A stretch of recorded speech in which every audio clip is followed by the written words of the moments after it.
buhos lang ulit doon. Bakit Kailangan ilagay pa sa iba? I-prove lang nila na nagamit hindi para sa connected sa health. Yun lang.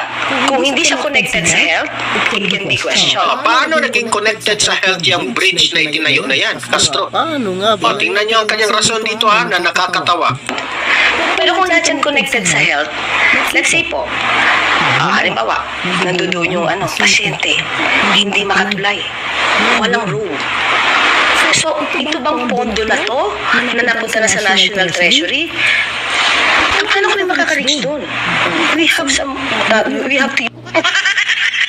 Grabe yung reasoning niya. Kaya pala, kinuha ang pondo ng PhilHealth na ipatayo ng bridge kasi meron raw mga pasyente na hindi raw makatulay. Grabe naman.